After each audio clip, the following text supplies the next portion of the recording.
Yes, welcome back to Organic. Plus one second അലോട്ട്മെന്റിൽ admission കിട്ടിയില്ല. ഇനി എന്താണ് സാധ്യതകൾ? മക്കൾ വളരെ വലിയ കൺഫ്യൂഷനിലാണ്. അതേപോലെ കിട്ടിയ കുട്ടികൾ ഇനി മാറ്റം കിട്ടുമോ എന്നൊക്കെ ചോദിച്ചിരിക്കുന്നുണ്ട്. നമ്മളെല്ലാം ഒന്ന് ഡിസ്കസ് ചെയ്യാണ്. ഇനി വരാൻ പോകുന്ന മേജർ ആയിട്ടുള്ള അലോട്ട്മെന്റ് തേർഡ് അലോട്ട്മെന്റ് ആണല്ലേ എത്തി. ഇനിയിപ്പോ അതിന് നമുക്ക് എത്ര ഏകദേശം 70,000 വേക്കൻസി ആണുള്ളത് അല്ലേ? 70,000 വേക്കൻസി ഉണ്ട്. എനിക്കൊന്ന് പല സ്കൂളുകളിലും കുട്ടികൾ അഡ്മിഷന് കൊടുക്കാതെ അലോട്ട്മെന്റിലേക്ക് കൊടുത്തിട്ടില്ല.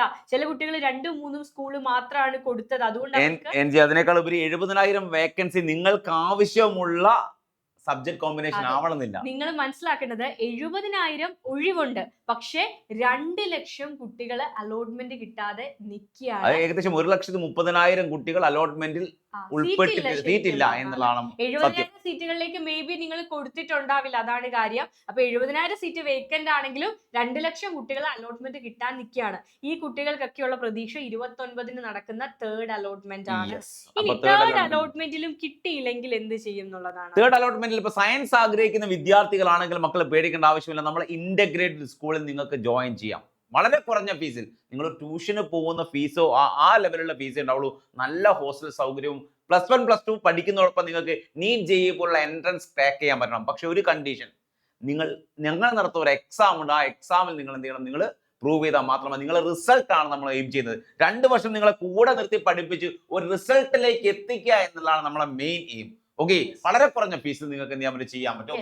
ഓക്കെ, അപ്പൊ തേർഡ് അലോട്ട്മെന്റിന് ശേഷം മക്കൾക്ക് വേണമെങ്കിൽ ഇപ്പൊ നമ്മുടെ സയൻസ് പ്രോഗ്രാമിലേക്ക് ജോയിൻ ചെയ്യാം. അതല്ല നിങ്ങൾ ഇനിയും വെയിറ്റ് ചെയ്യാനാണ് താല്പര്യമെങ്കിൽ, നിങ്ങൾ ഇനിയും വെയിറ്റ് ചെയ്യാൻ തയ്യാറാണെങ്കിൽ ഇനി നടക്കാൻ പോകുന്നത് സപ്ലിമെന്ററി ഘട്ടമാണ്. അതായത് തേർഡ് അലോട്ട്മെന്റിന് ശേഷം ഒഴിവ് വന്ന എല്ലാ സീറ്റുകളും, പിന്നെ ഏതെങ്കിലും പുതിയ ബാച്ച് ഹ്യൂമാനിറ്റീസിനും കൊമേഴ്സിനും ഒക്കെ സയൻസിനും ചെറിയ രീതിയിലൊക്കെ പുതിയ ബാച്ചുകൾ അനുവദിക്കാറുണ്ട്.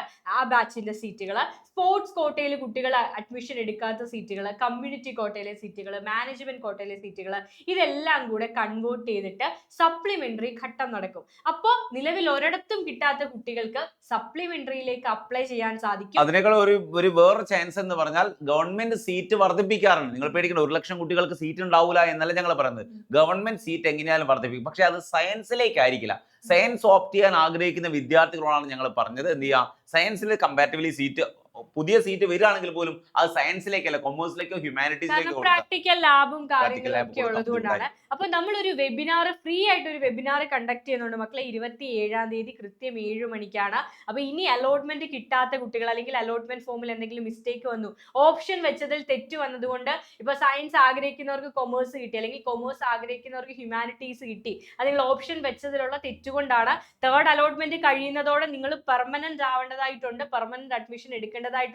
അപ്പൊ ഇനി മാറ്റം സാധ്യമാണോ? ഈ കാര്യങ്ങളൊക്കെ നമ്മൾ ആ വെബിനാറിൽ ഡിസ്കസ് ചെയ്യാണ്. അപ്പൊ വെബിനാറിന്റെ ലിങ്ക്, അതിലേക്ക് നിങ്ങൾക്ക് ജോയിൻ ചെയ്യാനുള്ള ലിങ്ക് നമ്മൾ താഴെ കമന്റ് ബോക്സിൽ പ്രൊവൈഡ് ചെയ്യും. അപ്പൊ വേണ്ടവർക്ക് 27-ാം തീയതി നടക്കുന്ന വെബിനാറിലേക്ക് ജോയിൻ ചെയ്യാം. അതിൽ നമ്മൾ കൂടുതലായിട്ട് ഡിസ്കസ് ചെയ്യുന്നതായിരിക്കും. ബൈ.